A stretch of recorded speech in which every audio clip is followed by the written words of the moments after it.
एक मुद्दा घेऊन मला आज एक बातमी जी आलेली आहे ती सगळ्यांना आपल्याला दाखवायची आहे, जी काल काल मला कल्पना नाही आपल्यापैकी किती चॅनलनी ही बातमी दाखवली असेल, त्यातल्या बारकाव्यासहित. आणि ही बातमी म्हणजे जे मी म्हटलं की पंतप्रधानांना आपल्या देशाचे जे भाग्यविधाते आहेत त्या तरुणांना ते भेटत नाहीत.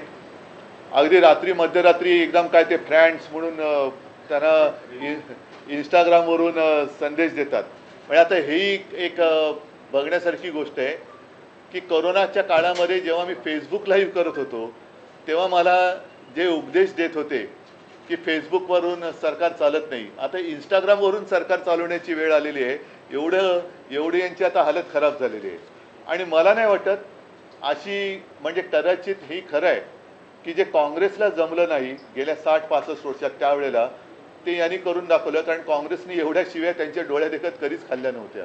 तेवढ्या शिव्या आणि नालस्ती पंतप्रधान माननीय पंतप्रधान आणि गृहमंत्र्यांच्या वाटेला आलेल्या आहेत. साहजिकच आहे, परत एकदा सांगतो की या तरुणांना भेटण्यासाठी यांच्याकडे वेळ नाही किंवा त्यांना कमीपणा वाटतो. मात्र जे गद्दार शिवसेना चोरून शहासेना ज्यांनी स्थापन केलेली आहे आणि स्वतःला जे शिवसेना म्हणून मिरवत आहेत ते गद्दार काल पंतप्रधानांना जाऊन भेटले. त्यांना भेटायला पंतप्रधानांकडे वेळ आहे. शहासेनेचे प्रमुख शहा काल मुंबईत होते. त्यांचं स्वागत त्यांनी ठेवलेल्या या गद्दारांनी केलं असेलच. मात्र हे गद्दार खासदार यांना भेटायला मोदींना वेळ आहे.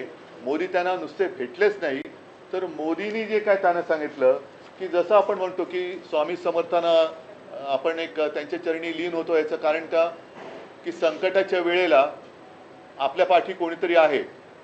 म्हणून स्वामी समर्थांचं जे वाक्य आहे की भिवू नकोस, मी आहे तुझ्या पाठीशी, तसं आता मोदी नवीन स्वामी झालेत की काय. म्हणजे देशात तरुणाई तर त्यांना यथेच्छ त्यांची निंदा नालस्ती करते, पण मोदी महाशय या गद्दारांना सांगतायत की भिवू नकोस, मी तुमच्या पाठीशी आहे.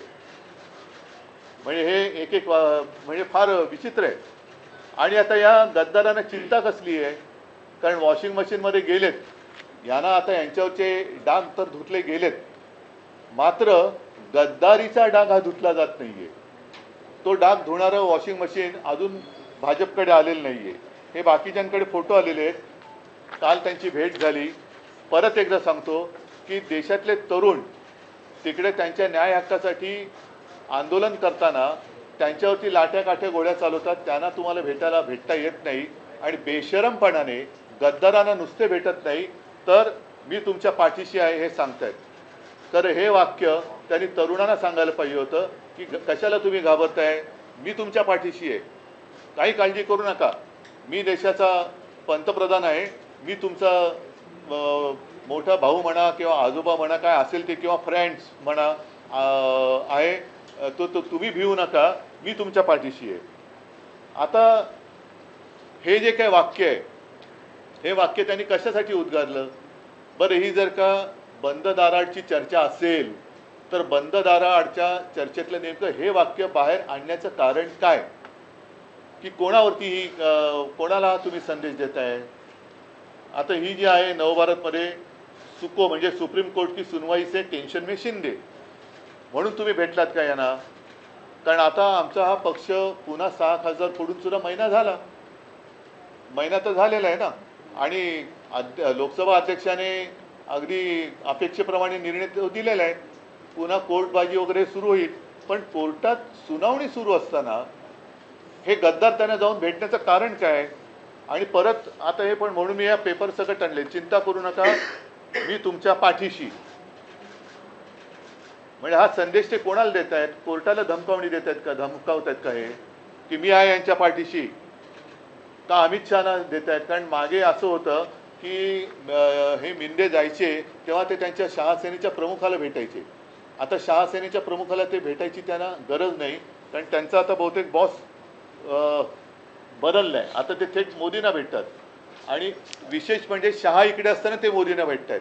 म्हणजे मग हा जो काय भिवू नको मी तुझ्या पाठीशी आहे ही धमकी वजा संदेश सुप्रीम कोर्टाला मोदींनी दिला आहे, अमित शहानं दिलेला आहे, देवेंद्र फडणवीसांना दिलेला आहे की प्रशासनाला दिलेला आहे. नक्की कोणाला दिलेलं आहे. आणि माझं मत आहे, अनिल देसाई इकडे बसलेत, अनिल ही सगळी कात्रणं माननीय सुप्रीम कोर्टाकडे सुद्धा सादर करा की हे असं वातावरण निर्माण केलं जाते. आम्ही तुमच्यावरती विश्वास ठेवलेला आहे, तुम्ही लोकशाहीचे रक्षक आहात. आणि मला असं वाटतं की ही लढाई जी आहे ती आता केवळ शिवसेनापुरती मर्यादित राहिलेली नाही. आता हा जो काही गद्दारीचा व्हायरस आहे, हा व्हायरस संपूर्ण देशात पसरलेला आहे. आणि कदाचित मोदींनी हा संदेश इतर पक्षातल्या होऊ शकणाऱ्या गद्दारांना पण दिलाय का, की तुम्ही काळजी करू नका, गद्दारी करा, आमच्याकडे या, मी तुमच्या पाठीशी आहे, बघूया तुमचा आपका बाल भी नहीं बाका होगा, मैं देखता हूँ. तर असा हा संदेश किंवा ही धमकी मोदींनी कोणाला नक्की दिले?